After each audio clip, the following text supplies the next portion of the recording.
Nos toca hoy, amigo oyente, comenzar nuestro estudio en la Epístola a los Hebreos. ¿Y cómo comienza uno a estudiar una epístola como esta, la Carta a los Hebreos? Hemos tenido que hacer más trabajo preparatorio con esta epístola que con cualquier otro libro que hemos considerado hasta ahora, ya que pensamos que esta epístola marcha lado a lado con la Epístola a los Romanos, a la cual también dedicamos mucho tiempo, y no conocemos de ningún otro libro que pudiéramos colocar sobre la Epístola a los Romanos. Estábamos preguntándonos cómo comenzar nuestro programa de hoy y vamos a hacer algo un poco diferente. Tenemos ante nosotros a algunos autores que han escrito en cuanto a esta Epístola a los Hebreos. Vamos a permitir que estos eruditos en las Escrituras comiencen nuestro estudio de esta Epístola a los Hebreos por nosotros. Porque cada uno de ellos, aunque hace una declaración diferente, está declarando algo que es de suma importancia y es algo que nos gustaría declarar también. Por tanto, deseamos comenzar con la primera cita sobre este libro a los Hebreos.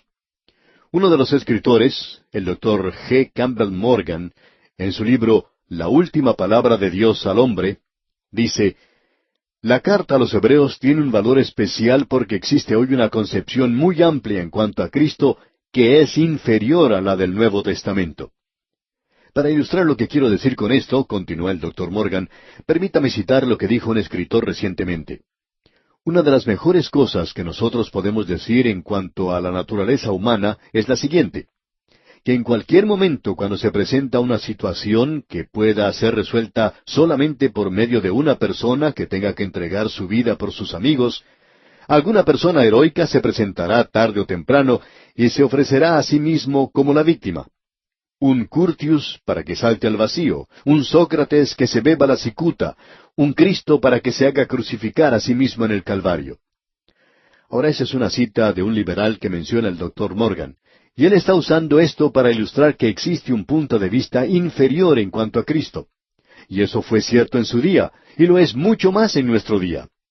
Así es que concluyamos esta declaración que hemos comenzado de este erudito en la Biblia, el Dr. Morgan, y él dice: no estamos proponiendo discutir eso de manera extensa, pero sí queremos decir que el ubicar a Cristo en esa conexión es algo similar a una blasfemia.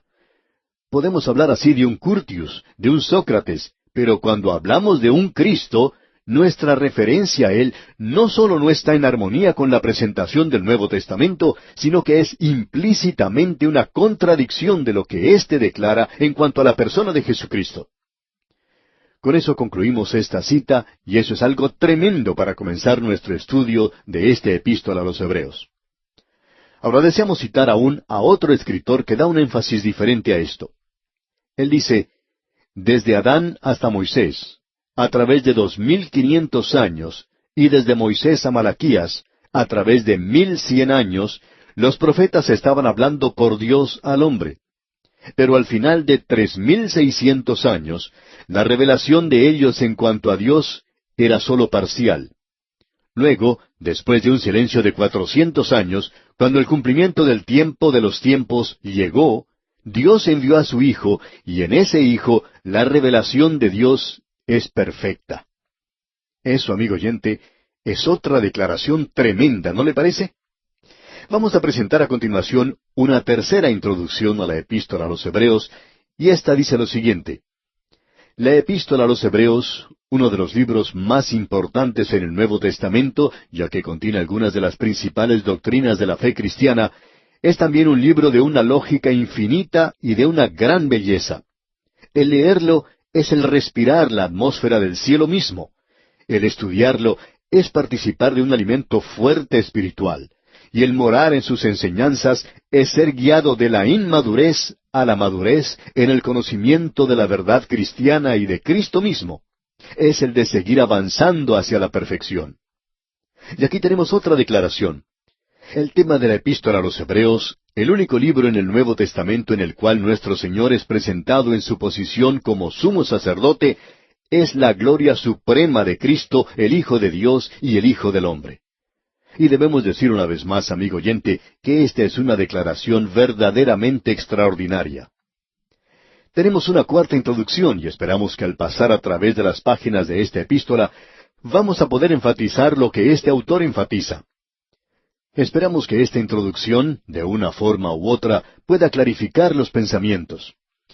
De la introducción de este erudito en la Biblia presentamos algunos puntos sobresalientes.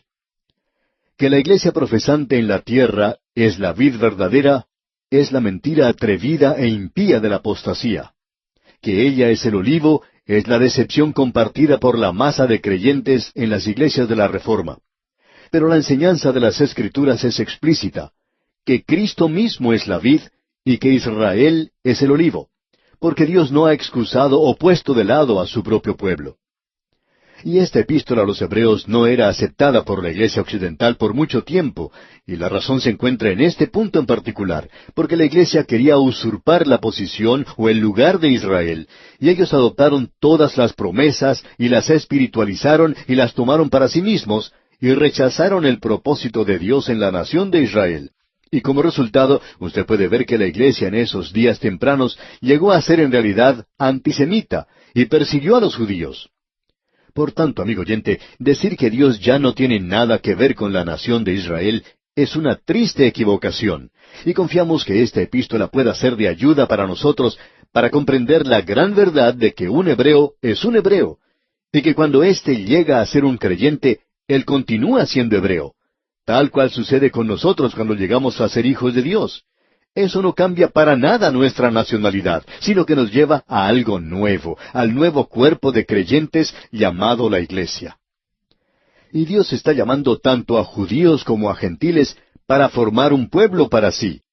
Cuando eso sea consumado, Dios sacará a su Iglesia de este mundo y Él continuará su propósito con la nación de Israel, cumpliendo todas sus promesas hechas a ellos y a través de ellos al mundo gentil en aquel día.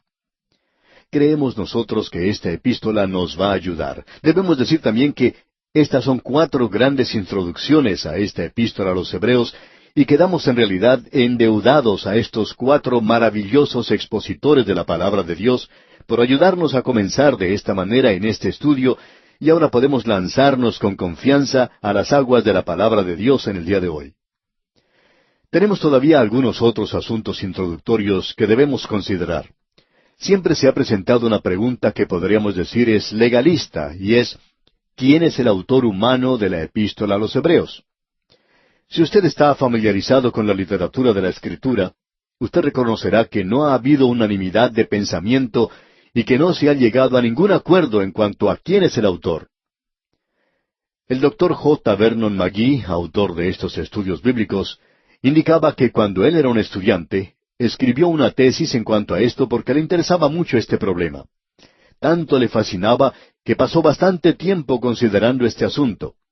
Él escribió esa tesis sobre quién escribió la epístola a los Hebreos y él trató de mantener allí la posición de que Pablo el apóstol fue el autor. No vamos a entrar aquí en detalles o en materia técnica o de erudición porque esto puede volverse un poco cansador y aburridor para aquellos que escuchan por radio, y en realidad no están muy interesados en cuanto a esto. Y después de todo, el autor humano es algo que no es muy importante.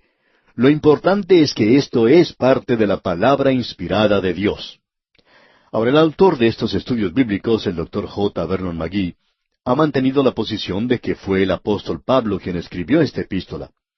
Para presentar esto en forma un poco más jocosa, diríamos que tenemos una buena razón para pensar así. Pero si usted quiere saber por qué creemos que Pablo escribió esta epístola a los Hebreos, hay una buena razón, y es esta.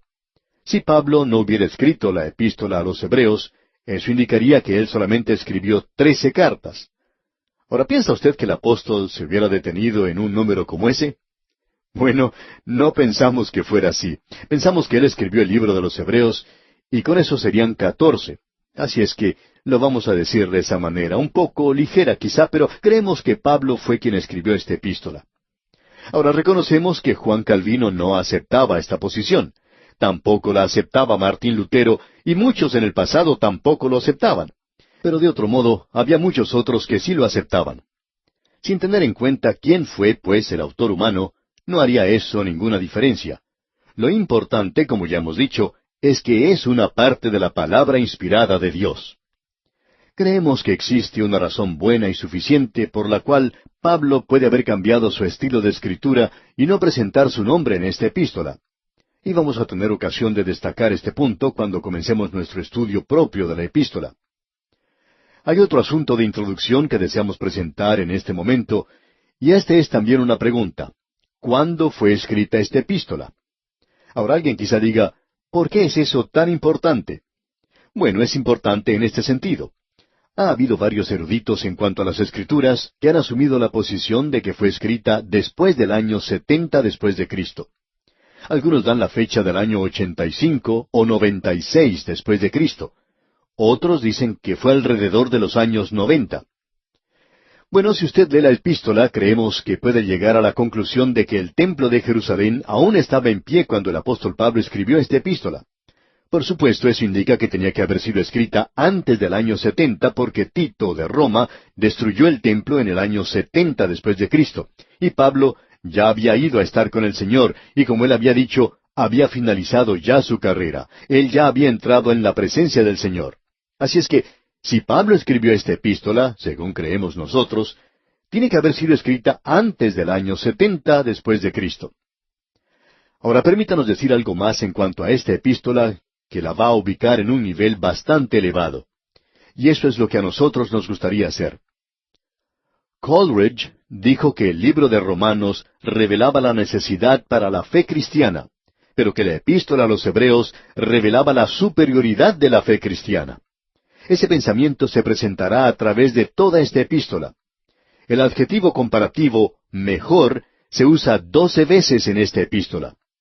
Aquí tenemos una declaración que pensamos es muy importante. Podemos presentar todo de la siguiente manera.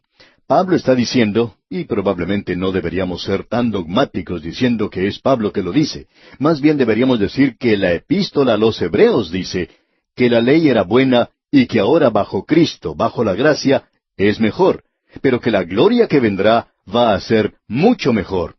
Así es que lo que tenemos en esta epístola a los Hebreos es algo que es mejor, es aquello que es mejor. La palabra perfecto o palabras semejantes ocurren 12 veces.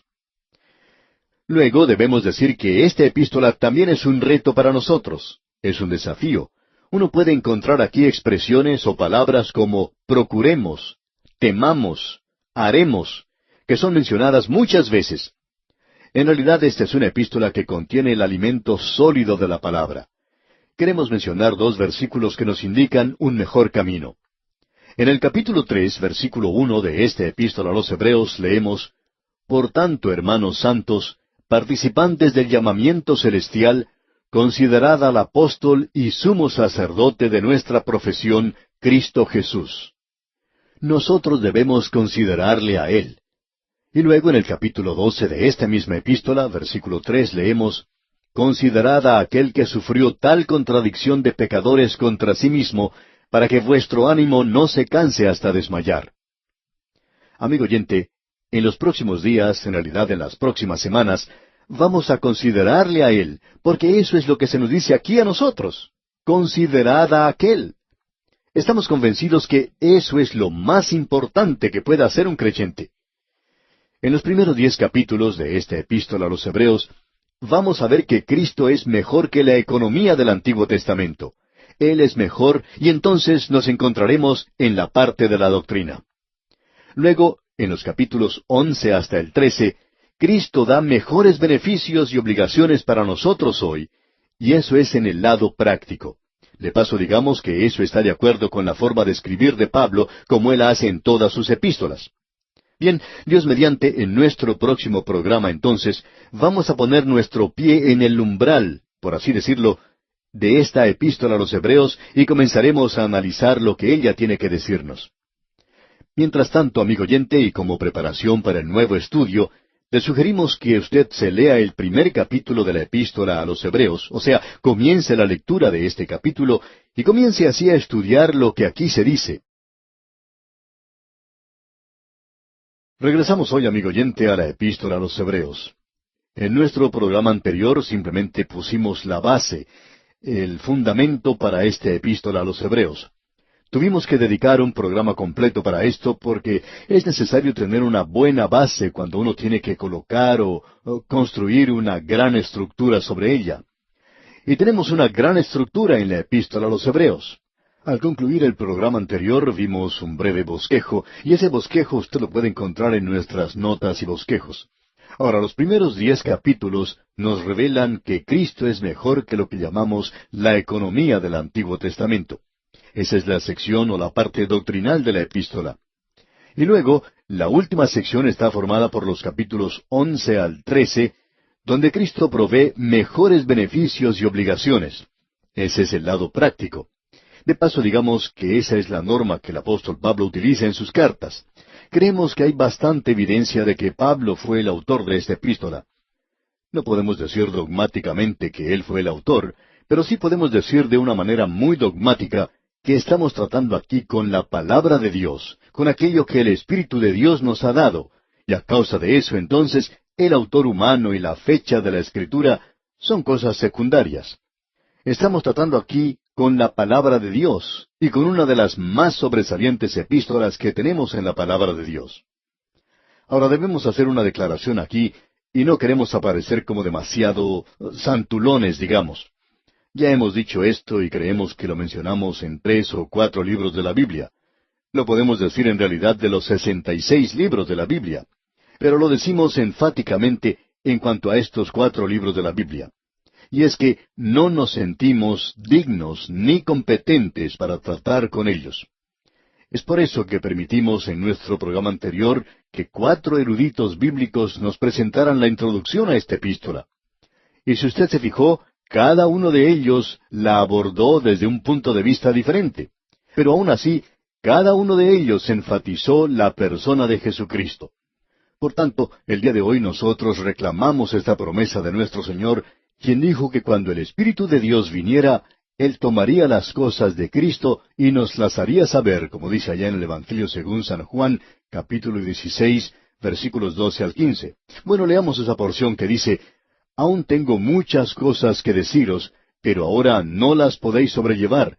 Pero cuando venga el Espíritu de verdad, Él os guiará a toda la verdad, porque no hablará por su propia cuenta, sino que hablará todo lo que oyere, y os hará saber las cosas que habrán de venir. Él me glorificará, porque tomará de lo mío y os lo hará saber. Todo lo que tiene el Padre es mío, por eso dije que tomará de lo mío y os lo hará saber. Y a menos que Él haga eso, amigo oyente, no vamos a avanzar mucho en esta epístola, de eso estamos seguros. Ahora vamos a entrar en este momento al primer capítulo de este libro. Y la primera sección se divide de la siguiente forma.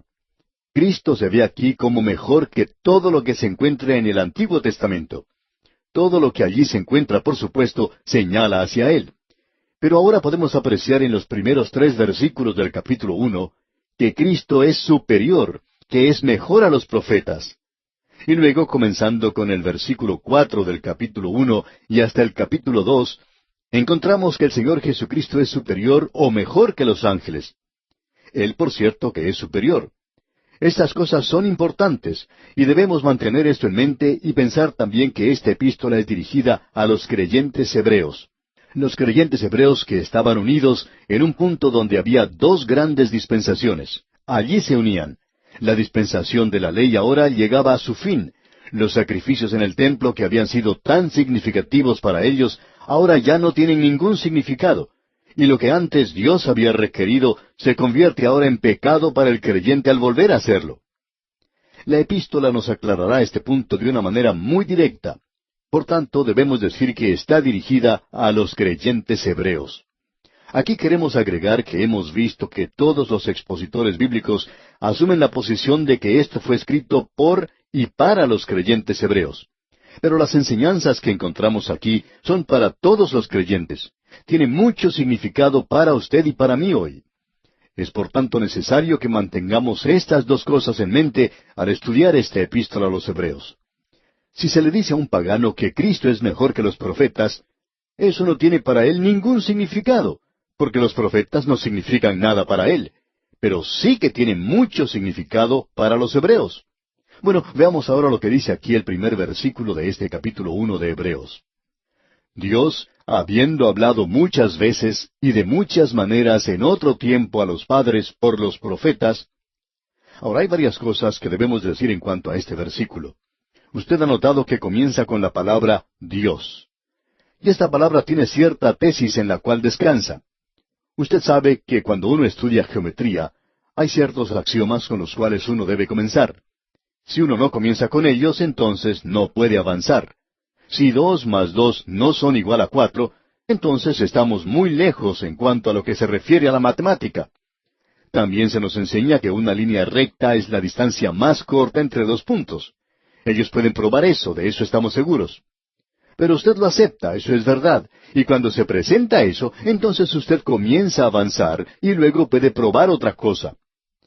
Ahora, la palabra de Dios en esta epístola, lo mismo que en el libro de Génesis, no trata de ninguna manera de probar la existencia de Dios.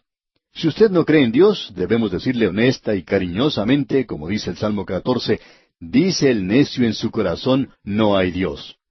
Ahora, nosotros no somos quienes decimos eso, amigo oyente. Dios lo dice. Esa palabra necio, en realidad, quiere decir una persona que es demente. Y hay varias formas de enajenación mental. Una de esas formas es la de negar la existencia de Dios. Y hay muchas personas alrededor nuestro que sufren de este mal en el presente. Una de las razones para ello es que esta gente no cree en Dios. Pero encontraremos en esta epístola, cuando lleguemos al capítulo 11, el cual es llamado el capítulo de la fe, que es necesario que el que se acerca a Dios crea que le hay, y que es galardonador de los que le buscan. Digamos que esto es algo que se asume en esta epístola, se da por sentado, y lo mismo ocurre en el libro de Génesis. Eso es lo que asume la palabra de Dios. La Biblia no hace ningún esfuerzo por tratar de probar la existencia de Dios. En el presente existen algunos cursos en colegios y seminarios en los cuales se trata de construir algún sistema filosófico por medio del cual uno puede probar la existencia de Dios. Y allí, amigo oyente, se está perdiendo el tiempo. Si usted no puede ir allá afuera y mirar las montañas, o dirigirse a la costa y observar el mar, o mirar hacia los cielos que declaran la gloria de Dios, y estas cosas no le están diciendo algo a usted, amigo oyente, en cuanto al Creador, como dice allá en Génesis, en el principio creó Dios los cielos y la tierra, entonces, amigo oyente, usted no está observando las cosas con una mente clara. Hay algo que anda completamente mal con su forma de pensar. Ahora, la segunda cosa que se asume aquí es que Dios ha hablado. Amigo oyente, si nosotros no tuviéramos la revelación de parte de Dios y estuviéramos sin ella, creemos que dándonos cuenta que Dios es una persona inteligente y que Él le ha dado a la humanidad cierto grado de inteligencia, Dios nos hablaría. Y si nosotros no tuviéramos una revelación, entonces sugeriríamos que esperemos y veremos que Él nos hablaría. El Creador nos enviaría un mensaje. Él es una inteligencia y nos ha dado cierta inteligencia también. Él puede comunicarse y se ha comunicado con nosotros. También debemos indicar que la revelación que tenemos de parte de Dios es la palabra inspirada de Dios. Eso es algo más que debemos decir, que usted debe asumir que estas Escrituras son inspiradas divinamente. Por tanto, creemos, amigo oyente, que Dios nos ha hablado aquí. Él trata aquí con esa revelación. Y la revelación de la que Él está hablando aquí, por supuesto, es el Antiguo Testamento, y el Antiguo Testamento como lo tenemos en el presente. Ahora notemos lo que Él dice, y cómo lo dice aquí en el versículo 1 otra vez. Dios, habiendo hablado muchas veces y de muchas maneras en otro tiempo a los padres por los profetas.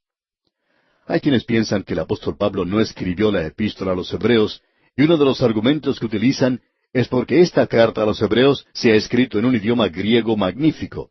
Es algo muy suave. Se ha escrito por una persona que era muy erudita en el idioma griego. Y hay una belleza en esto que uno pierde en las traducciones que tenemos. Uno encuentra que aquí mismo, al comienzo de esta carta, hay cierto juego de palabras.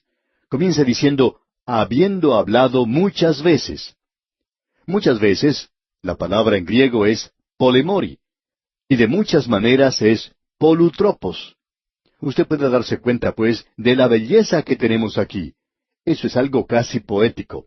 Polumoros y polutropos. Hay cierta belleza en esto, pero hay mucho más que simplemente belleza. Tenemos una declaración que es muy cautivante e interesante presentada entre nosotros.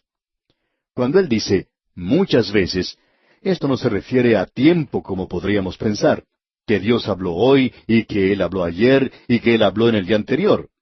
Ese no es el énfasis. El énfasis es este. que Dios habló a través de Moisés, pero antes de eso, Dios habló a Abraham. Él le habló a Abraham aparentemente por medio de sueños y enviándole al ángel del Señor. Ahora, cuando él habló con Abraham, no le dijo a él lo que le dijo a Moisés. Él no le dijo nada a Abraham en cuanto a la ley. No le dio los 10 mandamientos. Pero él le dio los 10 mandamientos más tarde a Moisés. Y aún más tarde, él le dijo a David que iba a nacer uno de su linaje, que iba a ser un rey, y que ese rey llegaría a ser el Salvador. Y David dijo cuando ya era un hombre entrado en años, esta es mi salvación. Viene uno que será mi Salvador. Dios no le dio esto a Moisés, tampoco se lo dio a Abraham.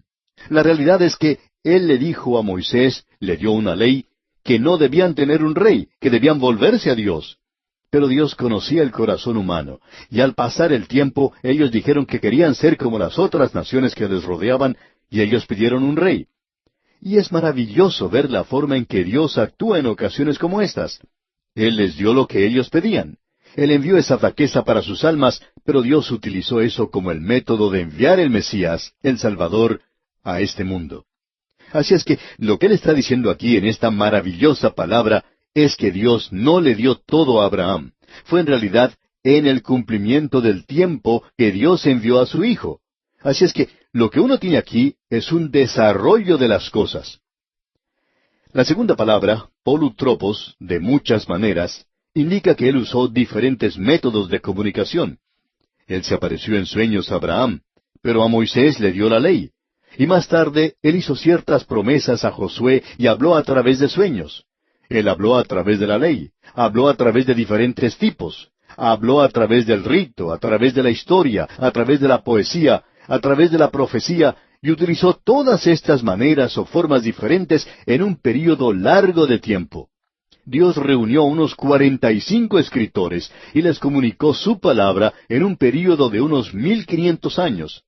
Así es que el escritor está diciendo aquí algo realmente maravilloso. De paso, quisiéramos preguntarle, amigo oyente, si alguna vez usted se ha detenido a pensar que esto en sí hace de la Biblia un libro muy notable. Los escritos de Miguel de Cervantes Saavedra son algo fantástico en el nivel humano, pero fue él quien los escribió. Lo importante es que Dios utilizó una serie de escritores humanos, hombres diferentes, con diferente educación y antecedentes, con estilos y competencia muy diferentes también. Podríamos pensar que Simón Pedro no era muy bueno en cuanto al idioma griego, pero no lo vamos a criticar porque muchos de nosotros somos peores que él. Pero Dios lo utilizó, amigo oyente. Y en esta epístola a los Hebreos sí creemos que Pablo fue quien la escribió. Se revela que Pablo era un maestro en cuanto al idioma. Cuando él escribe a los Gálatas y cuando escribe a los Corintios, él les habla de forma directa, de manera que ellos entiendan lo que él está diciendo. Él usa el idioma de la gente de los puertos. Y Pablo había estado allí porque había viajado mucho por barco. Así es que lo que tenemos aquí es un versículo magnífico. Así es que esta epístola comienza de una manera tremenda, y no hay nada aquí que trate de probar que Dios existe. Leamos una vez más este versículo 1. Dios, habiendo hablado muchas veces, y de muchas maneras en otro tiempo a los padres por los profetas. Esperamos que por lo menos hayamos podido comunicar este mensaje hoy. Si usted niega la existencia de Dios, quizá esto le dé a usted algunos pensamientos nuevos en los cuales pueda considerar lo que decimos. Quizá el problema esté con usted y no con Dios. Muchas mentes pequeñas que han obtenido doctorados en la universidad niegan la existencia de Dios. Y nosotros nos preguntamos, ¿quiénes son en realidad estas personas que colocadas al lado de Dios no tienen ninguna relevancia?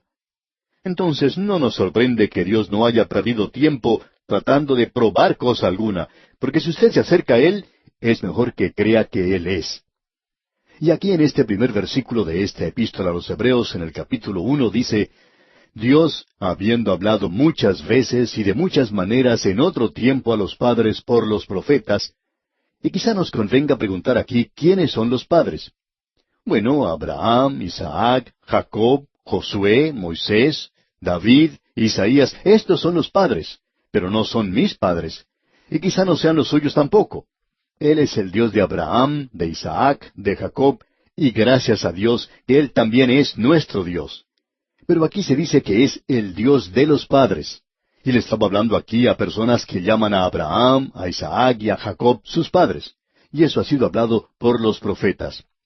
Ahora Moisés era profeta, y él no solo habló de las cosas del futuro. Y de paso, digamos, esa no es la definición primaria de un profeta.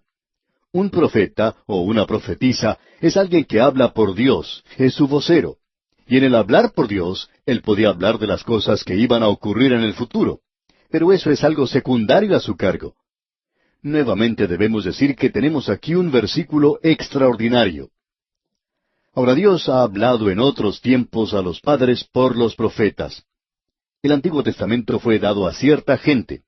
Y esperamos que antes de concluir con este primer versículo, hayamos establecido esto, amigo oyente. Es importante leer la Escritura de manera correcta y por lo menos dejar que diga lo que dice, y no hacer que diga algo que esté de acuerdo con cierta teoría o doctrina. Ahora en el versículo 2, el versículo siguiente, leemos, «En estos postreros días nos ha hablado por el Hijo, a quien constituyó heredero de todo, y por quien asimismo hizo el universo». Tenemos aquí otra declaración digna de consideración, por cierto, y estamos llegando ya al final de nuestro programa. Como usted puede apreciar, esta es una gran epístola en la cual estamos entrando ahora. Solamente hemos podido considerar el primer versículo. Pero Dios finalmente ha hablado por medio de su Hijo. Y permítanos finalizar con esta nota. Él nos ha hablado por medio de su Hijo. Y la traducción literal es que Dios nos habló en el Hijo. O como cierto expositor bíblico dice, Dios nos habló en alguien que tiene el carácter de que es un hijo. Dios finalmente nos ha hablado a través de su Hijo. Y escuche bien, amigo oyente, lo que decimos al finalizar. Dios ha hablado por última vez a este mundo en Cristo.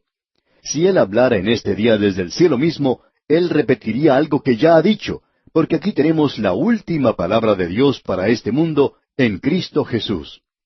Y ya veremos esto, Dios mediante, en nuestro próximo programa. Regresamos hoy, amigo oyente, a esta epístola a los Hebreos, al capítulo 1, versículo 2.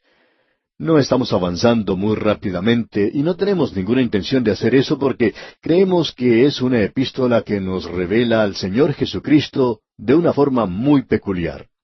Y queremos verle en la forma en que el Espíritu de Dios lo revela a cada uno de nosotros para poder apreciar en alguna medida la gloria de su persona, porque eso es importante. Andrés Murray lo dijo de la siguiente manera: el conocimiento de Jesucristo que nosotros necesitamos para la conversión no es lo suficiente para el crecimiento o el progreso, para la santificación, para la madurez.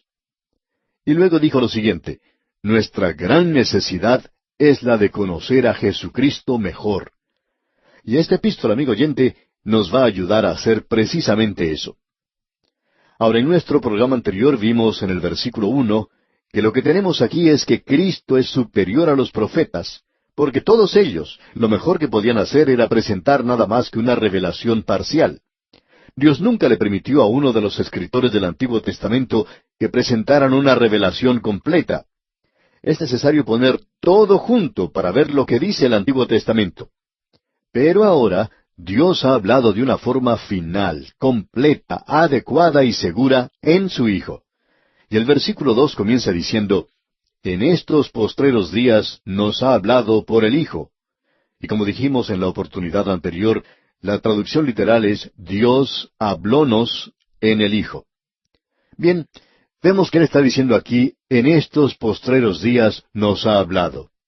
Y ese nos creemos que es muy importante. Él ha hablado a los mismos que habló, es decir, a los padres, por los profetas del Antiguo Testamento. Por tanto, estos eran creyentes hebreos. Ahora, si Dios nos ha dado a nosotros su palabra final en el Señor Jesucristo, entonces esto es lo último que Él tiene que decirnos a usted y a mí en el día de hoy. Usted recuerda lo que el Espíritu de Dios dijo, o mejor dicho, el Padre dijo desde el cielo, «Este es mi Hijo amado, en quien tengo complacencia, a Él oíd». Como lo vemos allá en el Evangelio según San Mateo, capítulo 17, versículo 5. Él es quien está ante nosotros. Ahora Él dice que nos ha hablado por el Hijo. Por tanto, Cristo es superior a cualquiera de los escritores del Antiguo Testamento, porque la revelación es completa en Él. Él cumple todo lo del Antiguo Testamento y Él mismo presenta la palabra final a los hombres. O como dijimos en la oportunidad anterior, si Dios hablara desde el cielo en el día de hoy, Él simplemente tendría que decir algo que Jesús ya ha dicho, porque la palabra final vino a través del Hijo de Dios cuando Él estuvo aquí hace más de 2000 años. Y el Señor mismo dijo allá en el Evangelio según San Juan, capítulo 16, versículos 13 y 14, el Espíritu de verdad tomará de lo mío y os lo hará saber. Y el Espíritu de Dios está hablando a través de Juan y Santiago, Lucas y Pablo, y nos ha dado la revelación completa ahora de Dios. Y Él muestra aquí la superioridad del Hijo en 7 declaraciones incomparables que tenemos ante nosotros. Y estas declaraciones que tenemos nos hacen dar cuenta que ninguno de nosotros podemos llegar a comprender cada una de ellas completamente. Notemos lo que dice el versículo 2. En estos postreros días nos ha hablado por el Hijo, a quien constituyó heredero de todo, y por quien asimismo hizo el universo. Ahora aquí tenemos 2 declaraciones. La número 1 es, a quien constituyó heredero de todo. Esto es algo que nos revela el programa para el futuro. El Señor Jesucristo es el heredero de todo. Pero hay algo aquí que debemos mirar cuidadosamente. Juan dice que todas las cosas fueron hechas por Él, y sin Él nada de lo que es hecho fue hecho.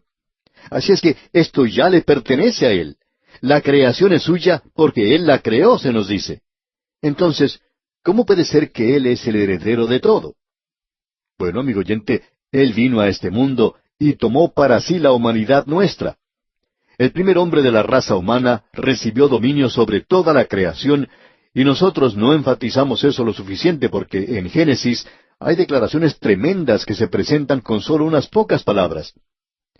En cierta ocasión un predicador estaba hablando y cuando llegó al final del mensaje, él quería presentar una ilustración, y dijo, yo quiero decir eso en palabras pequeñas. Lo que él quería decir era en pocas palabras. Él quería decir las cosas breves. Bueno, así es como escribió Moisés los primeros 11 capítulos del Génesis, con pequeñas palabras. Y cuando decimos eso, indicamos que Él está declarando las cosas de una manera breve. Y cuando Dios dice que le dio al hombre dominio, Él no hizo de él un jardinero de primera clase para que cuidara de las plantas y atendiera a los árboles. Eso no era lo que estaba haciendo Adán. Adán tenía dominio. El dominio tiene que ver con el gobierno. Toda la creación estaba bajo él. Creemos que cuando él quería que lloviera, simplemente llamaba a la lluvia. Y creemos que cuando él quería un poco más de calor, simplemente hacía que subiera la temperatura. Creemos que él controlaba este mundo. Pero ahora él perdió todo eso. Cuando el Señor Jesucristo vino a esta tierra, Él se hizo hombre. Y usted puede notar que una de las razones por la cual realizó ciertos milagros es que los realizó en todos los medios, el medio natural, el medio físico. Él podía controlar al cuerpo humano, podía controlar la naturaleza, Él podía calmar las tormentas, Él podía alimentar a 5,000 personas. Él recobró todo ese poder. Ahora el Señor Jesucristo va a ser el heredero de todo. Él recobró aquello que Adán había perdido, y se nos dice en las Escrituras que nosotros vamos a ser herederos también. Y somos herederos junto con Cristo. Eso es una palabra interesante, esto de ser herederos junto con Él. Esto me indica que nosotros vamos a ser herederos iguales. Permítanos ilustrar esto, amigo oyente. Hay algunas personas que han estado muy interesadas en nuestro ministerio radial y nos han apoyado de una manera maravillosa. Y algunos nos mencionan en sus testamentos. Y a veces nos colocan como herederos juntamente con otros y a veces iguales. A veces ellos dicen, bueno, yo quiero que tanto vaya para tal misión y tanto para a través de la Biblia. Eso es igual, es decir, cada uno de nosotros puede usar eso como quiera, y lo que indica esto es que es nuestro. Pero a veces uno es heredero juntamente con otro. Y eso indica que una persona tiene control de todo esto y que simplemente le da a otro tanto como sea necesario en el tiempo propicio. Es decir, están controlando esa heredad. Pues bien, el Señor Jesucristo es el heredero. Nosotros somos herederos juntamente con Él.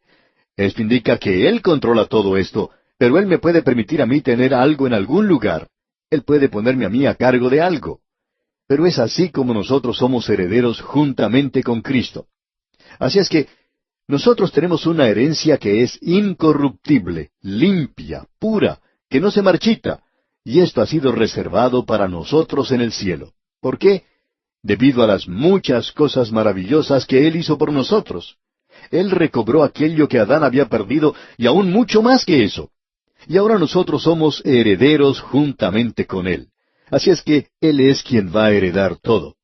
Y hasta donde nosotros sabemos, eso no se le prometió nunca a ningún profeta del Antiguo Testamento. Ahora aquí se nos dice una segunda cosa, y por quien asimismo hizo el universo. Hay muchas personas que interpretan esto como la creación, y dicen que esto se refiere a lo que dice Génesis capítulo 1, versículo 1. Pero nosotros no creemos que se refiera a eso en realidad. La palabra que se utiliza aquí en griego significa edades. Así es que diría, por quien asimismo hizo las edades. Esto es un poquito más que sencillamente un creador. Eso le da propósito a todo. Él es el heredero que da el programa para el futuro. Ahora, el hecho de que Él hizo las edades le da propósito a todo. Él no solo creó todo, sino que lo hizo con un propósito. Así es que la Biblia tiene sentido, amigo oyente. Dios creó al hombre, lo colocó en el jardín y le dio una sola condición, que no debía comer de cierto árbol. No había nada malo con ese árbol. Creemos que la comida que se encontraba allí era buena, pero esa era la prueba por la cual tenía que pasar el hombre. Y Dios no estaba probando el fruto del árbol, sino a esa pareja que había puesto allí. Allí es donde estaba el problema. Así es que el hombre fracasó absoluta y completamente en esa ocasión. Luego, Dios tiene un programa y Él tiene un propósito en todo. Así es que llega otro período cuando Dios prueba al hombre. Y entonces Él le dio al hombre la ley. Y hoy usted y yo podemos vivir bajo la gracia. Y es así como pudimos entrar. Nunca lo podríamos haber hecho por medio de la ley. En primer lugar, no fue dada para nosotros. Y en segundo lugar, usted y yo no la podemos cumplir. Nosotros nunca podemos alcanzar esa norma justa que Dios ha establecido. Y Dios no nos puede salvar por nuestras buenas obras. Y creemos que debería ser algo muy obvio para cualquier persona que Dios no puede salvarnos por nuestras obras. Y la razón para eso es algo realmente sencillo. Él no nos puede salvar por nuestras obras perfectas porque nosotros no las podemos ofrecer. Nunca podemos alcanzar ese nivel. Y Él no nos puede salvar por obras imperfectas porque su norma es mucho más alta, más elevada que eso. Por tanto, Dios tiene que tener otro camino. Y hoy nosotros somos salvos por la gracia. El Señor Jesucristo no solo es el Creador, sino que hay propósito para este universo. Este universo en el cual usted y yo estamos viviendo hoy no está avanzando a través del espacio y del tiempo a una velocidad aterradora, peligrosa y sin control. ¿De dónde habrá salido esa idea tan tonta de que usted y yo estamos viviendo en un universo que está corriendo locamente en el presente y que es como un automóvil que no tiene chofer? Es interesante ver que cuando un automóvil pierde a su chofer, ocurre un accidente. Y este universo, aun según los científicos, ha estado andando por millones de años. De paso, digamos que lo ha estado haciendo bastante bien. El sol sale a cierta hora todas las mañanas. Es por cierto algo muy preciso, muy exacto. Lo mismo ocurre con la luna. Las personas que trabajan en los programas espaciales indican que uno tiene que dirigir el cohete en cierta dirección y que eso es todo lo que se necesita hacer, que la luna estará allí cuando el cohete llegue a esa posición. Uno siempre puede confiar en eso. No es un universo que está andando locamente. Nos podemos imaginar que la luna puede moverse cuando ve que se acerca el cohete y decir, bueno, yo me voy a burlar de esa gente, y se dirige en otra dirección.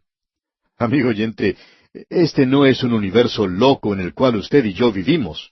Tiene un propósito, y el Señor Jesucristo es aquel que le da ese propósito.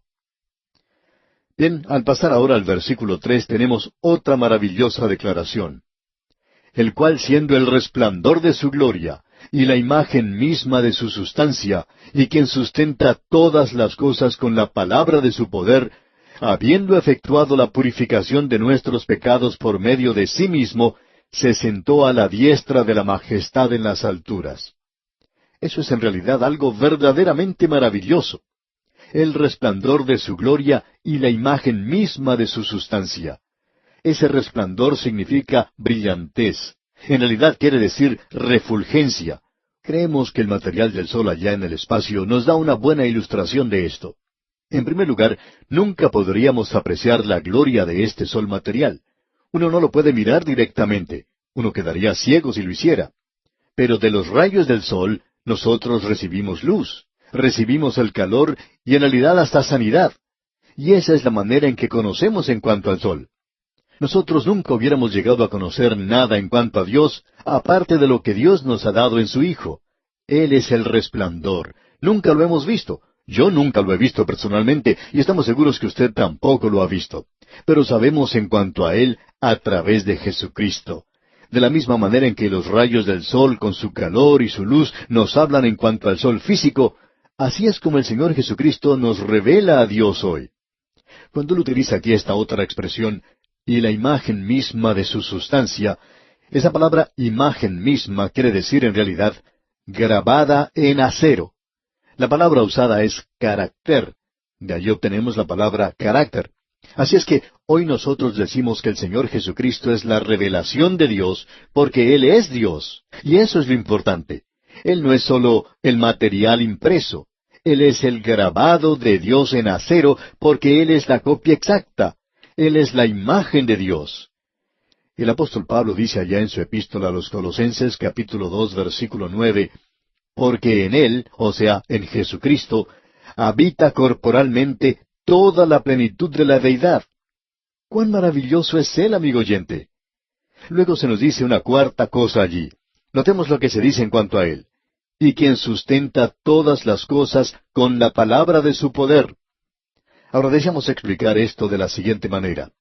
Cuando Él nació en Belén, yacía allí como un bebé en el seno de María, y Él podía haber expresado una palabra que podría haber volado la existencia de este universo. Recuerde, Él sustenta todas las cosas con la palabra de su poder. Él no solo creó todas las cosas por su palabra, sino que Él sustenta todas las cosas en el día de hoy. ¿Se ha detenido usted alguna vez a pensar, amigo oyente, en cuanto al poder que es necesario para mantener todo esto junto? El hombre ha aprendido muy poco en cuanto a esto, pero ha aprendido algo. Por ejemplo, el hombre tomó el átomo, eso tan pequeñito, y lo desató. Y cuando el hombre desató ese pequeño átomo y lo dividió, por cierto que liberó mucho poder. Ahora, ¿quién puso todo ese poder allí? ¿Quién mantiene todos esos átomos juntos? Bueno, es el Señor Jesucristo. Él es quien lo hace. Es que, amigo oyente, Él es el programa, el propósito, Él es la persona de Dios, y Él es el preservador de todas las cosas. Él no solo creó el universo por su palabra, sino que Él sustenta todas las cosas. Amigo oyente, usted y yo somos mantenidos sobre este mundo en el cual vivimos. Ahora no vivimos dentro de Él, sino que vivimos sobre Él. Y si Él no nos mantuviera aquí por lo que se llama la gravedad, entonces saldríamos volando por el espacio. Él mantiene todas las cosas. Y este universo se desintegraría si no hubiera esa supervisión y poder constante de Él. Ahora Él no es un atlas que sostiene la tierra de forma pasiva. Él está actuando activamente, manteniendo toda la creación. Y eso, amigo oyente, es mucho más grande que haberlo creado al principio. Él lo mantiene todo junto. Él hace que las cosas sigan funcionando, que sigan andando. Y esa es una de las cosas grandes y tremendas que Él está haciendo en el presente. Notemos ahora la quinta cosa que se menciona aquí, y esto es algo realmente maravilloso. Escuche usted. Habiendo efectuado la purificación de nuestros pecados por medio de sí mismo. Ese es el perdón de nuestros pecados. Él purificó nuestros pecados. Podemos decir que este es el único purgatorio que se menciona en la Biblia. Él pasó a través de esto por usted y por mí, amigo oyente. No hay ningún purgatorio para cualquier persona que confíe en Cristo, porque Él ya purificó nuestros pecados. Él pagó el castigo. Y cuán maravilloso es esto, amigo oyente. Hasta ahora habíamos ido solamente a Belén, pero ahora llegamos al Calvario mismo. Y Él hoy ofrece el perdón de los pecados. Y la purificación fue lograda por lo que Él hizo en el Calvario por usted y por mí. Y hoy nosotros somos aceptados en el amado. Y uno no puede agregar nada a lo que Él ha hecho por nosotros. Luego vamos a ver que Él ha hecho provisión para nosotros para el presente. Guardaremos esto, Dios mediante, para la próxima ocasión, porque después de todo, de eso es que trata esta epístola. Él está vivo hoy, sentado a la diestra de Dios. Y Él sabe que en este momento es necesario que nosotros concluyamos este programa, y por tanto, vamos a finalizarlo aquí mismo. Amigo oyente, estamos avanzando de manera lenta y cautelosa al comenzar nuestro estudio en esta epístola a los Hebreos. Debemos decir que este es uno de los libros más importantes de toda la Biblia. Nos encontramos en una sección donde estamos viendo que Cristo es superior a los profetas. También hemos visto que Él tiene un programa, un plan para el futuro. Él es el heredero de todo y nosotros somos coherederos con Él. Y luego que existe un propósito en todo porque Él fue quien hizo las edades. Y eso no solo incluye la creación física, sino el propósito detrás de todo. Vamos a descubrir algún día la respuesta a todas nuestras preguntas y vamos a descubrir que este universo en el cual vivimos se está dirigiendo hacia el logro de su propósito. Y la razón por la cual esa pequeña estrella se encuentra allá en el espacio, en ese lugar en particular, es porque Él la colocó allí y tiene una razón para hacerlo. Y si usted quiere saberlo, algún día Él quizá esté dispuesto a decirlo. Ahora nosotros debemos confiar en Él. Vimos luego también que Él es en realidad la persona de Dios, el resplandor de su gloria y la imagen misma de su sustancia, de su persona. Él es Dios manifestado en la carne, porque como dice el apóstol Pablo en su epístola a los Colosenses capítulo 2 versículo 9, porque en Él habita corporalmente toda la plenitud de la deidad. Luego vimos que Él es quien sustenta todas las cosas. Él no solo creó todas las cosas, sino que Él las sustenta. Él es el pegamento, digamos, que mantiene unido a este tremendo universo. Luego vimos también que Él es perdón para nuestros pecados. Él efectuó la purificación de nuestros pecados, la purgación de nuestros pecados. Él es el único purgatorio que existe. Él pasó a través de eso por usted y por mí, amigo oyente. Y esa es la razón por la cual aquel que tiene a Cristo recibe una redención completa y un perdón completo de los pecados. Y eso se extiende hasta el pasado también. Y dejamos nuestro estudio anterior en la declaración número 6, la provisión para el presente, de que Él se sentó a la diestra de la majestad en las alturas. Este es en realidad el mensaje de la epístola a los Hebreos. Y hay 2 o 3 cosas que debemos decir al continuar adelante, porque regresaremos a esto. En primer lugar, permítanos decir que Él recibió una gloria y una majestad cuando regresó al trono de su Padre, algo que Él no había tenido antes. Es decir, que hay algo en el cielo en el día de hoy que no había 2500 años atrás o en la eternidad pasada, porque la gloria está ahora el hombre con sus manos perforadas por los clavos, así como también con su costado mostrando la herida de la lanza. Y pensamos que aún en un cuerpo glorificado todavía se pueden ver esas cicatrices. Y nosotros le conoceremos a Él por las cicatrices de los clavos en sus manos. Le veremos a Él algún día. Pero en este mismo instante Él se encuentra allí y Él no había estado así antes. Él era Dios hace 2500 años, pero en el día de hoy es el Dios hombre. Y cuando dice aquí que Él se sentó, esto no indica que Él estaba cansado y está descansando ahora, o que no está haciendo nada. Significa que cuando Él finalizó con nuestra redención, Él se sentó porque ya estaba completa. Y eso es exactamente lo que significa el séptimo día de la creación. Se nos dice que Dios descansó en el séptimo día. ¿Por qué? ¿Estaba cansado? Claro que no, amigo oyente. Alguien dijo que Él llegó a crear el universo y ni siquiera se esforzó para hacerlo. Dios no estaba cansado. Ya había completado todo y ya no había nada más que Él necesitara hacer. No es lo mismo con nosotros. No pasa un día que al concluir nuestras tareas nos vayamos a casa habiendo finalizado todo lo que teníamos en nuestro escritorio. Siempre hay algo por hacer. Y si usted pudiera contemplar mi escritorio, se daría cuenta de cuántas cosas hay allí sobre él. Hay muchas cartas que necesitan hacerse, que están pendientes, y a veces no tengo tiempo para terminarlas. Es necesario preparar los programas, y tenemos un programa de 5 años y nos gusta hacerlo. Esto es parte de nuestro ministerio, y nos regocijamos en esto, pero no hay nada completo. En cambio, Cristo se sentó porque la redención estaba completa. Y amigo oyente, usted no puede levantar ni siquiera su dedo meñique para agregarle algo a la redención que Él logró para usted en la cruz del Calvario. Él ha completado ya su redención y nosotros estamos completos en Cristo.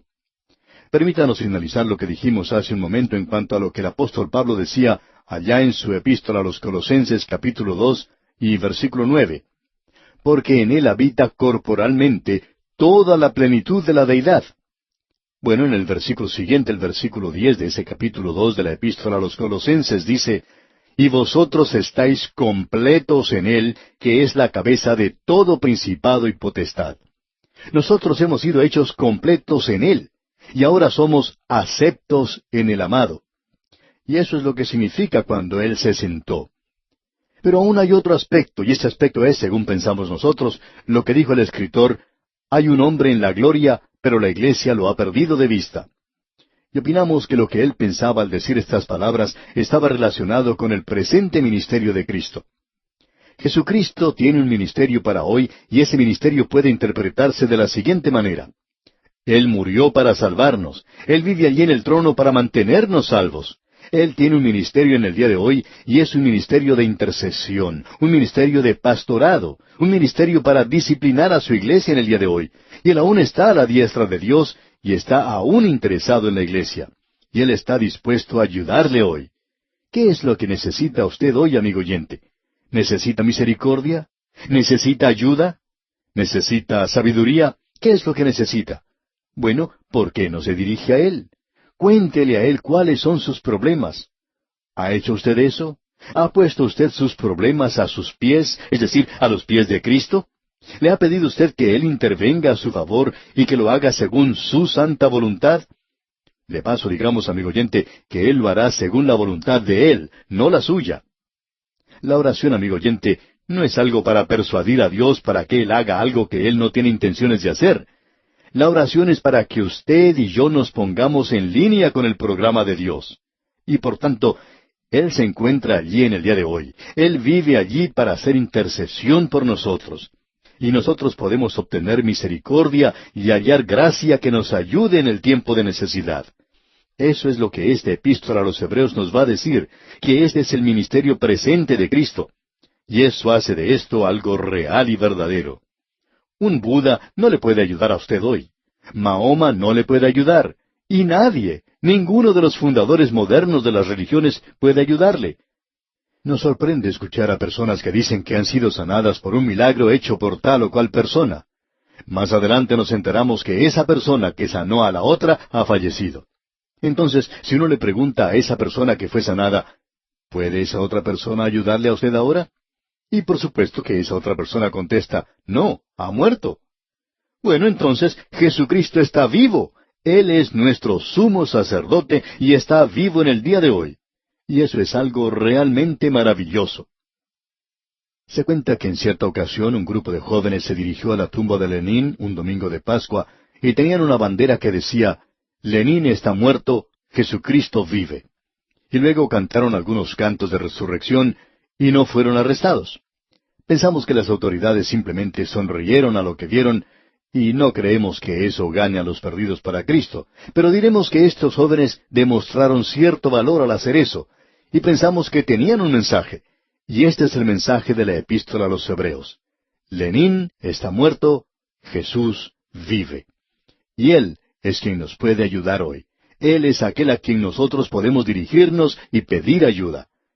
Ese va a ser el mensaje de este libro, y esa es la razón por la cual estamos predicando tanto tiempo que Él se sentó a la diestra de la majestad en las alturas. Y Él llevó allá una gloria que aún Dios no tenía, y eso era ese cuerpo en el cual Él había logrado su redención y la mía aquí en esta tierra. Él se entregó a sí mismo, Él derramó su preciosa sangre para que usted y yo, amigo oyente, podamos vivir. Bien, llegamos ahora a la séptima declaración que se hace en cuanto a Jesucristo aquí. En el versículo 4 de este capítulo 1 de la epístola a los Hebreos leemos, hecho tanto superior a los ángeles, cuanto heredó más excelente nombre que ellos. Se nos dice aquí que Él es superior a los ángeles, y entramos ahora a una sección que nos llevará hasta el capítulo 2, en la cual resalta el hecho de que Cristo es mejor que los ángeles. Ahora, los ángeles han figurado mucho en el ministerio de la nación de Israel. En realidad se nos dice que la ley fue dada por el ministerio y participación de los ángeles. Usted puede descubrir que ellos figuraban de manera prominente en el Antiguo Testamento. Hay 2 querubines en el propiciatorio. Y vemos que Isaías tuvo una visión de un serafín, y en los días postreros, en el libro de Apocalipsis, la mitad de la iglesia es quitada, y uno encuentra un ministerio de los ángeles a causa del juicio que tendrá lugar. Ahora, permítanos decir esto, y lo decimos con mucho cuidado, como lo hemos dicho anteriormente, y es necesario hacerlo. El ministerio de los ángeles no está conectado con la iglesia para nada. Ahora alguien nos puede decir, bueno, después de todo tenemos un ángel guardián. Quisiéramos preguntarle, amigo oyente, ¿de dónde saca usted eso? No creemos que tengamos un ángel guardián. Hay personas que dicen, es tan maravilloso tener un ángel guardián, y permítanos preguntarle, amigo oyente, ¿es usted un hijo de Dios? Y usted dice, sí. Bueno, entonces, en usted mora el Espíritu de Dios. Esa es la tercera persona de la deidad. ¿Qué es lo que Él no puede hacer que un ángel guardián pueda hacer por usted? ¿Quiere pensar en eso por un momento? Amigo oyente, en lugar de hablar de ángeles y de lo que ellos hacen en el día de hoy, nosotros pensamos que el ministerio de los ángeles no tiene ninguna conexión o contacto con la iglesia para nada. Y en este momento esto es algo bastante difícil y peligroso, porque existe hoy una manifestación de los demonios, y hay muchos escritores que están diciendo que los demonios les están dirigiendo. Lo único es que ellos los llaman ángeles. Y amigo oyente, el ministerio de los ángeles no es para nuestro día como lo fue en los tiempos del Antiguo Testamento. Todo esto entró a la iglesia porque algunos de los miembros de la iglesia primitiva, y opinamos que eran personas muy sinceras, tenían un don maravilloso como pintores y les gustaba dibujar a los ángeles. Dudamos que ninguno de ellos hubiera visto algún ángel, pero ellos pintaban a los ángeles. Y si usted ha visitado la Capilla Sixtina en Roma, por ejemplo, y ha mirado hacia el techo, allí puede apreciar gran cantidad de ángeles. Allí se encuentran por todas partes. Están relacionados con todo y con todas las cosas. A Miguel Ángel ciertamente le gustaba mucho pintar ángeles. No me gusta pensar mucho en esto porque allí se enseña que hay ángeles que están relacionados con nuestro ministerio en el día de hoy. Amigo oyente, recuerde que nosotros tenemos un Salvador viviente, un gran intercesor por nosotros y al Espíritu Santo. Concentremos nuestras mentes en la persona de Jesucristo.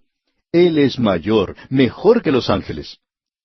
Ahora los creyentes hebreos estaban saturados con la antigua costumbre y estaban saturados con el ministerio de los ángeles porque el Antiguo Testamento tiene mucho que decir en cuanto a esto. Lo que tenemos aquí es alabanza para el futuro. Él es mucho mejor que los ángeles y nosotros no estamos esperando que un ángel haga sonar una trompeta porque el ángel que haga sonar la trompeta no es un ángel. No será otro sino el Señor Jesucristo mismo.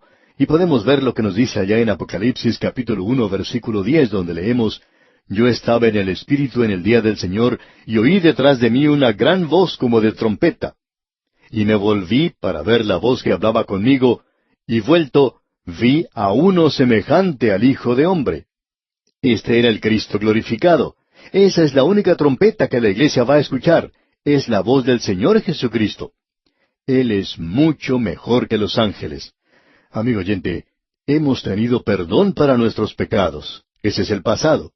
Tenemos provisión para el presente, para ahora mismo. Pertenecemos a la generación de hoy, como veremos aquí en Hebreos.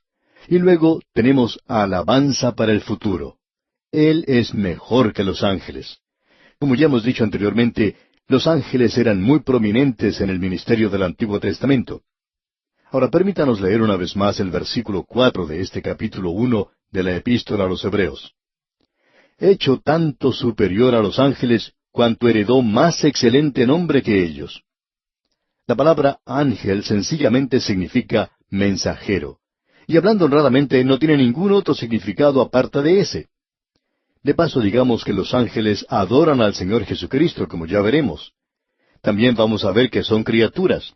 Ahora, Él es mejor que los ángeles, y esta declaración se nos presenta aquí en forma muy directa y dogmática. El Señor Jesucristo, en el Antiguo Testamento, aparentemente es el ángel del Señor, pero ahora ha llegado a ser un hombre, como vamos a ver en el 2º capítulo de esta Epístola a los Hebreos, Y vamos a ver allí que Él ahora, habiendo tomado forma humana, ya no aparece como el ángel del Señor. Él es el hombre Cristo Jesús en el día de hoy. Él es el Hijo del hombre. Y ese es el énfasis que se da en esta epístola. Llegamos aquí ahora a algo que opinamos es importante de ver, y es que tenemos referencias en cuanto a los ángeles unas 270 veces en la Biblia, y ellos son mensajeros, estaban identificados con el mismo trono de Dios. Y ahora aquí tenemos varias citas del Antiguo Testamento. En realidad son 7 citas del Antiguo Testamento y 6 de ellas pertenecen al libro de los Salmos. Hay 2 referencias al Salmo 110, y ese es el salmo que se cita más a menudo en el Nuevo Testamento. Y hubo algo que nosotros vimos cuando estudiamos el libro de los Salmos, y es esto, que los Salmos nos enseñan o tienen más en cuanto a Cristo que cualquier otra cosa. Debemos decir que es un himnario. Era el himnario que se usaba en el templo, y ese himnario nos habla de todo en cuanto a Él, y le alaba a Él. Y aquí tenemos un cuadro más completo de Cristo en los Salmos que el que uno puede encontrar en los Evangelios. Estas citas que tenemos aquí son muy importantes. El escritor aquí está citando del Antiguo Testamento para darle más fuerza a lo que está diciendo. Así es que observemos lo que dicen estos versículos. Leamos el versículo 5. Porque, ¿a cuál de los ángeles dijo Dios jamás, mi hijo eres tú, yo te he engendrado hoy, y otra vez, yo seré a él padre, y él me será a mí hijo? Llegamos ahora a esta cita tremenda que dice, yo te he engendrado hoy. Esta es una cita del Salmo 2, versículo 7. Usted recuerda que cuando estábamos estudiando el libro de los Salmos, vimos que el apóstol Pablo citaba allá en el libro de los Hechos, capítulo 13, ese gran sermón que predicó en Antioquía de Pisidia, y que él citaba los Salmos. Y creemos que ese es uno de los mejores sermones que Pablo predicó, y allí él citó el Salmo 2, versículo 7. Pero Pablo dice que no tenía ninguna referencia a Belén. Pablo dejó en claro que esas palabras se refieren a la resurrección de Cristo cuando Él resucitó de entre los muertos. Y por tanto, Él es el único que podía morir por los pecados del mundo. No hay ningún ángel que pueda salvarnos, amigo oyente. Solo Cristo pudo llegar a ser un hombre y pagar el castigo del pecado, y ese castigo era la muerte. Porque la paga del pecado es muerte. Él tuvo que derramar su sangre, porque sin derramamiento de sangre no se hace remisión. Por tanto, Él fue hecho redención por usted y por mí, amigo oyente. Y luego, Él es resucitado de entre los muertos. ¿Por qué? Porque Él es el Hijo, es el engendrado de entre los muertos. Luego dice nuevamente, yo seré a Él Padre, y Él me será a mí Hijo. Esta cita es del segundo libro de Samuel, capítulo 7, versículo 14. Esa es la promesa que Dios le hizo a David cuando Él hizo un pacto con Él. Él le dijo a David en esa ocasión, yo levantaré después de ti a uno de tu linaje. Hay aquellos que dicen que esto tenía referencia solamente a Salomón. Amigo oyente, este pasaje ante nosotros nos dice con toda claridad que cuando Dios le dijo esto a David, tenía referencia al Señor Jesucristo. Aquí tenemos la confirmación bíblica de esto. Hemos escuchado a liberales y a otros decir que el pacto de Dios con David solo tenía referencia a Salomón. Pero esto lo aclara muy bien, amigo oyente. Tenía referencia al Señor Jesucristo y Él fue el único que lo pudo cumplir. Ahora notemos lo que dice el versículo 6 de este capítulo 1 de la Epístola a los Hebreos. Y otra vez, cuando introduce al primogénito en el mundo, dice, adórenle todos los ángeles de Dios. Aquí tenemos una cita de Deuteronomio capítulo 32, versículo 43, y es algo realmente maravilloso. Los ángeles de Dios son maravillosos, pero ellos son inferiores al Hijo. Ellos son sus ángeles, son sus ministros y son sus adoradores. Ellos le adoran a Él. El Señor no los adora a ellos. Notemos ahora lo que dice el versículo 7. Ciertamente de los ángeles dice, el que hace a sus ángeles espíritus y a sus ministros llama de fuego. Aquí tenemos una cita del Salmo 104. Nuevamente podemos apreciar esto. Sus ángeles son sus ángeles, y ellos son sus ministros y son sus adoradores. Eso es importante de notar, amigo oyente. El escritor de este libro, y creemos que es el apóstol Pablo, nos está mostrando ahora el hecho de que Cristo es superior a los ángeles, y él está usando estas escrituras del Antiguo Testamento para probar esto y para hacerlo resaltar ante nosotros. Usted puede darse cuenta de lo importante, pues, que son estos dos primeros capítulos de la Epístola a los Hebreos para poner así la base de lo que vendrá más adelante, lo cual es el ministerio presente de Cristo para usted y para mí. Amigo oyente, que usted y yo lleguemos a ser conscientes del hecho de que existe un Cristo viviente y que está sentado a la diestra de Dios hoy, que es más real que nosotros. Porque cuando usted escucha una grabación del programa, nosotros podremos estar en otro lugar. No sabemos dónde vamos a estar, no sabemos qué traerá cada día. Pero Él es mucho más real que nosotros, porque Él se encuentra allí y está con usted y conmigo. Él es el Cristo real, vivo y verdadero en el día de hoy. Y amigo oyente, vamos a detenernos aquí por hoy. Pero antes le sugerimos que lea todo este capítulo 1 de la Epístola a los Hebreos. De esta forma estará usted mejor preparado para seguir este estudio y obtener así el mayor provecho posible. Regresamos hoy, amigo oyente, al libro de Hebreos, aquí en el capítulo 1, versículo 8. Nos encontramos en una sección que trata en cuanto a los ángeles. El Señor Jesucristo es mejor que los ángeles. El hebreo que estaba familiarizado con el Antiguo Testamento, y la mayoría de ellos lo estaba en aquel día, sabía que los ángeles eran muy importantes. En realidad tenían una importancia suprema. Ellos pensaban que los ángeles se encontraban próximos al trono de Dios mismo. Allí estaban los querubines en el velo y sobre el propiciatorio. La ley fue dada por los ángeles, y uno tiene la aparición de los ángeles en el Antiguo Testamento ante muchos de los siervos de Dios y también a muchos de los profetas. Por tanto, eran muy importantes. En la iglesia hoy mora el Espíritu Santo, la tercera persona de la Trinidad. Se cuenta una historia de dos jóvenes que no se habían visto por mucho tiempo. Uno de ellos le dice al otro, ¿estás casado? A lo que su amigo contesta, sí, estoy casado. Y luego sigue, ¿qué clase de muchacha es tu esposa? Bueno, contestó el otro, me casé con un ángel. A lo que el amigo contesta, tú tienes mucha suerte, la mía todavía está viva. Amigo oyente, uno no se casa con los ángeles. Quizá usted crea eso, pero nosotros sabemos que Dios ha creado en este universo cosas que son visibles y cosas que son invisibles. En la Epístola a los Colosenses capítulo 1 versículo 16 podemos leer, porque en Él fueron creadas todas las cosas, las que hay en los cielos y las que hay en la tierra, visibles e invisibles. Usted no puede ver un átomo, pero es algo material y se convierte en energía.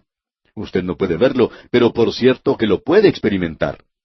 Dios ha creado inteligencias que son superiores al hombre, y usted y yo vivimos en un universo en el día de hoy donde el Señor mismo dijo, en la casa de mi Padre muchas moradas hay. Y por tanto, allí viven esas inteligencias creadas. Y Dios tiene mucho más de lo que usted y yo podemos imaginar en el presente. Nosotros no venimos, no procedemos de ningún animal. Existe un reino material y también existe un reino animal, el reino humano, el reino espiritual. Existen criaturas que son inferiores al hombre, y hay criaturas que son superiores al hombre. Usted y yo nunca fuimos producto de un animal. Tampoco vamos a llegar a ser un ángel. Ahora, como hemos podido apreciar, los ángeles son mensajeros. Puede ser humano o divino. Existe cierto orden de criaturas que es sobrenatural y eso lo encontramos en las Escrituras. Creemos que nos sorprendería mucho si tuviéramos una idea en realidad de la cantidad de ángeles. Se les llama las huestes celestiales y eso indica que hay muchos de ellos.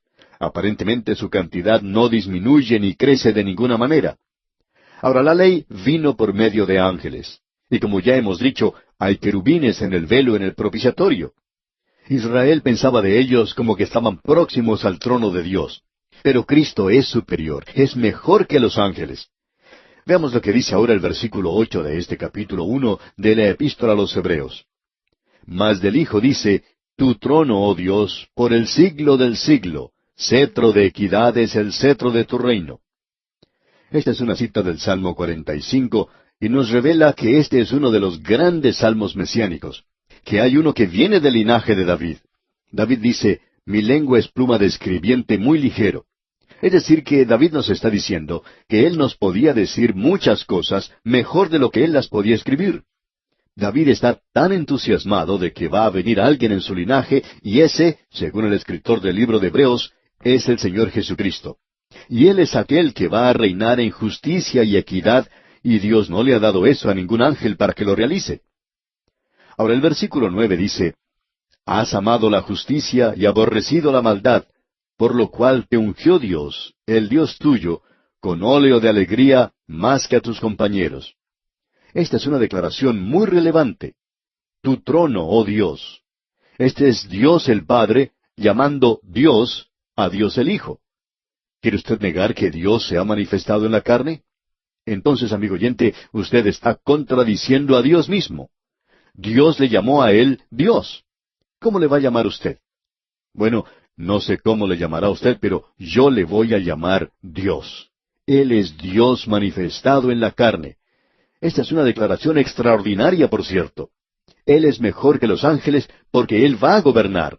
Él es el Rey de Reyes y el Señor de Señores, quien va a gobernar sobre toda esta tierra algún día. Leamos ahora los versículos 10 al 12 de este capítulo 1 de la Epístola a los Hebreos. Y tú, oh Señor, en el principio fundaste la tierra, y los cielos son obra de tus manos. Ellos perecerán, mas tú permaneces, y todos ellos envejecerán como una vestidura, y como un vestido los envolverás, y serán mudados. Pero tú eres el mismo, y tus años no acabarán. Aquí tenemos esta importante declaración de que Él es el Creador.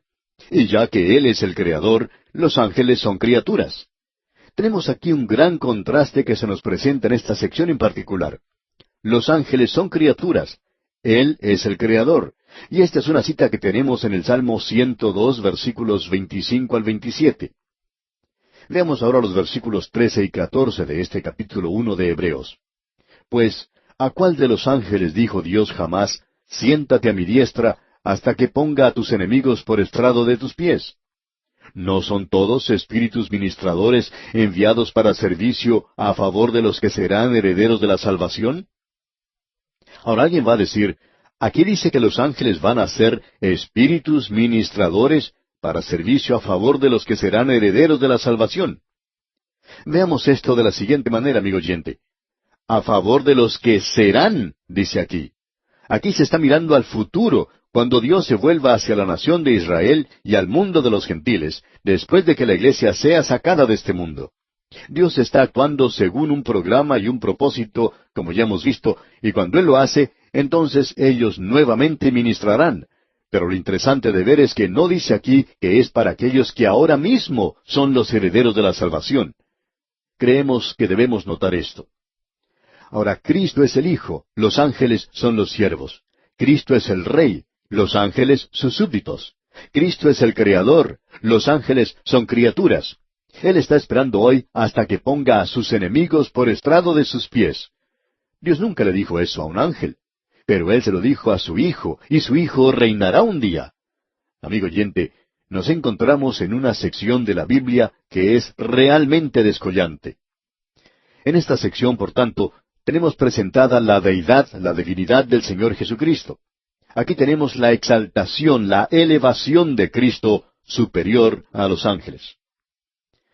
Llegamos ahora al capítulo 2 de esta epístola a los Hebreos, y en este capítulo 2 vamos a ver la humillación de Cristo, que Él se hizo hombre y se hizo inferior a los ángeles. Él fue creado un hombre de la Virgen María, y Él tomó en sí mismo nuestra humanidad. Él fue así, y por tanto Cristo es el revelador de Dios, y Él es el representante del hombre. En esta epístola vamos a encontrar dos cosas en cuanto a Él: que Él revela a Dios al hombre aquí en la tierra, y que Él representa al hombre ante Dios. Yo tengo un representante allá arriba, tengo alguien que me está representando. Yo no sé en cuanto a usted, amigo oyente, pero pienso que en la capital de mi país hay aquellos que son llamados a representarme a mí y que no están haciendo una buena labor. Solo están tratando de hacer las cosas que les interesa a ellos. Se interesan en nosotros únicamente cuando estamos votando, y en ese instante somos muy queridos por los políticos. Yo soy esa persona tan inteligente que no puedo hacer nada malo con tal de que yo vote por ellos. Pero, amigo oyente, es maravilloso saber que tenemos un representante ante Dios. Es algo maravilloso el saber eso, y Él se encuentra allí por usted y por mí. Es bueno saber que lo tenemos a Él de nuestro lado, porque también hay uno que acusa a los hermanos. Él tiene acceso ante Dios, y éste puede decir algunas cosas bastante malas en cuanto a nosotros. Por eso es que estoy muy agradecido de tener un representante allí. ¡Qué cuadro más hermoso el que tenemos allí en esos 2 primeros capítulos, amigo oyente! Primero tenemos la exaltación, la elevación de Cristo, superior a los ángeles, porque Él es Dios. Y ahora en el capítulo 2, Él se hace a sí mismo inferior a los ángeles. Él descendió, y aquí tenemos la humanidad de Cristo. Tenemos las dos cosas, la deidad de Cristo y la humanidad de Cristo. Debemos señalar que a través de toda esta epístola tenemos ciertas señales o advertencias de peligro. Hay varias señales de peligro en la epístola a los Hebreos que queremos mencionar. La primera que encontramos está en los versículos 1 al 4 de este capítulo 2, y ese es el peligro de que nos deslicemos. La segunda advertencia de peligro la encontramos en el capítulo 3, versículos 7 hasta el capítulo 4, versículo 2, y allí el peligro es de incredulidad. Luego, en el capítulo 5, versículos 11 al 14, encontramos la tercera señal de peligro, y ese es el peligro de ser tardos para oír, de ser un estudiante retrasado en la escuela de Dios. Algunos de nosotros somos así. Tenemos luego la cuarta señal de peligro, la del peligro de apartarse, y eso lo vemos en el capítulo 6, versículos 1 al 20. Hay también una quinta señal de peligro, y esta es en cuanto al peligro de despreciar, y eso lo encontramos en el capítulo 10, versículos 26 al 39. Encontramos aún otra señal de peligro, la sexta, en el capítulo 12, versículos 15 al 29, donde se nos advierte en cuanto al peligro de la negación. Estas señales de peligro son advertencias para el pueblo de Israel, para que ellos no dejen de gozar la bendición completa de Dios, la cual ha provisto a través de Cristo. Dios advirtió a la nación en Kadesh Barnea que si ellos fracasaban en su intento de entrar a la tierra de Canaán, que ellos no iban a recibir la bendición. En realidad, todo lo que esa generación obtuvo fue la experiencia del desierto, y ellos nunca llegaron a saber lo que era vivir en las bendiciones de esa tierra. Hay 2 lugares en los cuales puede vivir el creyente del día de hoy. Usted puede vivir en el desierto y tener la experiencia del desierto como creyente, o puede entrar al lugar de bendición. Usted puede entrar a esas bendiciones cruzando el río Jordán, en forma espiritual, por supuesto. Uno puede cruzar hoy el río Jordán por medio de un puente, pero no es una experiencia muy placentera, porque cuando uno sale del puente y entra a Israel, el tráfico se detiene como 5 veces para ser inspeccionado, y esto produce frustración en los viajeros hasta el punto de no estar seguros de si en realidad quieren cruzar el río Jordán. Pero el creyente puede dar gracias al Señor porque ha cruzado el río Jordán de manera espiritual en el Señor Jesucristo a través de su muerte y su resurrección. Sepultados juntamente con Él por el bautismo, resucitados con Él en vida nueva. Así es como Josué logró que cruzaran los hijos de Israel. ¡Cuán maravilloso es esto, amigo oyente! Ahora, al llegar a esta advertencia aquí, queremos que usted note que es una advertencia para el Hijo de Dios hoy, una advertencia de que sí existe un peligro de deslizarnos. Leamos pues el primer versículo de este capítulo 2 de Hebreos. Por tanto, es necesario que con más diligencia atendamos a las cosas que hemos oído, no sea que nos deslicemos. Quizá usted ha oído la historia de un hombre que se acostó a dormir en un bote en un río. Ese bote se soltó y comenzó a deslizarse en las aguas del río hacia los rápidos. Cuando llegó a ese lugar, ya era demasiado tarde. No había nada que se pudiera hacer en cuanto al bote y en cuanto al hombre, y éste se dirigió a las cataratas y, por supuesto, allí murió. Ahora alguien quizá puede preguntar, ¿qué debo hacer para ser perdido? Bueno, usted sabe cuál es la respuesta a lo que se debe hacer para ser salvo.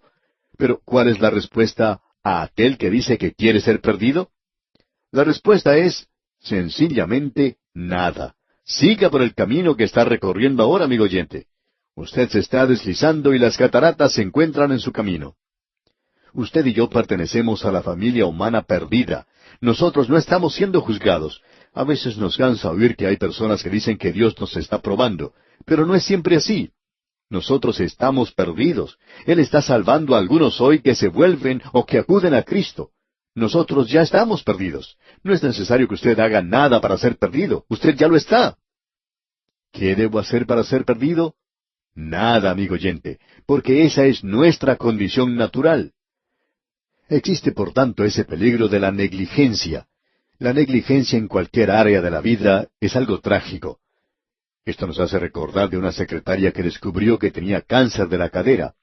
El médico le informó eso a ella, pero ella continuaba postergando la operación. Finalmente llegó un día cuando ya era demasiado tarde. Ella ya se estaba deslizando y eso era todo.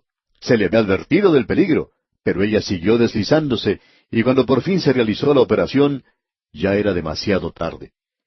Cuando uno se mueve en un nivel espiritual, amigo oyente, cuando escucha el mensaje del Evangelio y no hace nada en cuanto a eso, eso es mucho más trágico. Hay muchas personas que escuchan el mensaje, lo siguen escuchando, pero no hacen nada en cuanto a esto. Uno de nuestros oyentes nos informa que ha escuchado por mucho tiempo, y nos dice, algún día voy a aceptar esa oferta y recibir a Cristo. Pero en este instante, este hombre está deslizándose. No sabemos cuál es la distancia que haya recorrido, pero llegará un día cuando será demasiado tarde, y ya no habrá más nada que hacer.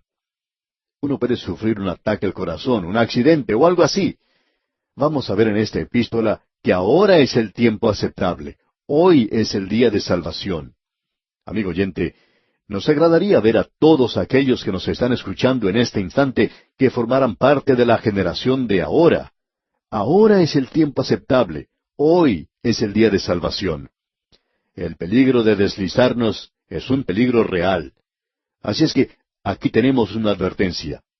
Ahora en el versículo 2 de este capítulo 2 de la Epístola a los Hebreos leemos, porque si la palabra dicha por medio de los ángeles fue firme, y toda transgresión y desobediencia recibió justa retribución, cuando aquellos ángeles llegaron a Sodoma, ellos anunciaron un juicio, y fue ejecutado.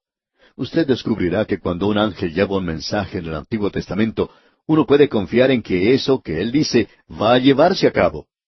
Y continúa aquí en el versículo 3 con una pregunta diciendo, ¿cómo escaparemos nosotros si descuidamos una salvación tan grande?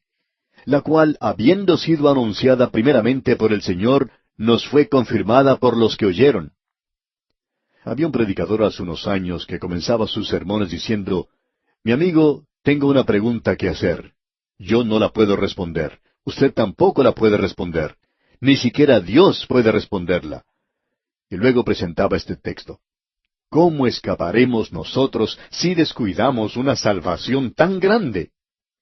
Amigo oyente, no queremos ser irreverentes al decir esto, pero esta es una pregunta que Dios no puede responder. Él nos presenta esto de una manera muy clara, de que no lo puede hacer. ¿Cómo escaparemos? ¿Conoce usted alguna forma de escape? El único camino es Cristo. Él ha dicho eso. Yo soy el camino, la verdad y la vida. Nadie viene al Padre sino por mí. Sin embargo, hay otros caminos que al hombre le parecen rectos. Muchos caminos hoy. Amigo oyente, si usted está buscando una religión diferente, usted la puede encontrar. Y si usted no encuentra una que le guste, puede comenzar una y usted tendrá unos cuantos que le sigan. Siempre hay aquellos que van a estar de acuerdo con usted. Hay camino que parece derecho al hombre, pero su fin es camino de muerte, declara la Escritura. ¿Cómo escaparemos nosotros si descuidamos una salvación tan grande? ¿Qué es lo que tengo que hacer para ser perdido? Nada, amigo oyente. Simplemente descuídese. Ahora leamos otra vez este versículo 3 y continuemos con el versículo 4 también. ¿Cómo escaparemos nosotros si descuidamos una salvación tan grande? La cual, habiendo sido anunciada primeramente por el Señor, nos fue confirmada por los que oyeron, testificando Dios juntamente con ellos con señales y prodigios y diversos milagros y repartimientos del Espíritu Santo según su voluntad. Y creemos que tenemos aquí una referencia directa al día de Pentecostés, cuando se pudo observar la utilización de esos dones. Y todo eso confirmaba el mensaje. ¿A quién? A la nación de Israel, porque él dice, la cual, habiendo sido anunciada primeramente por el Señor. El Señor dijo, el Hijo del Hombre vino a buscar y a salvar lo que se había perdido. Él también dijo, venid a mí todos los que estáis trabajados y cargados, que yo os haré descansar. Y los que le escucharon fueron los apóstoles. Y luego los apóstoles presentaron este mensaje después de su muerte y resurrección. Qué mensaje más tremendo el que tenemos aquí en este pequeño paréntesis, amigo oyente. La primera advertencia de peligro, del peligro de deslizarnos hoy. Bien, en nuestro próximo programa, Dios mediante, veremos algo en cuanto a la deidad del Señor Jesucristo, comenzando con el versículo 5 de este capítulo 2 de la Epístola a los Hebreos.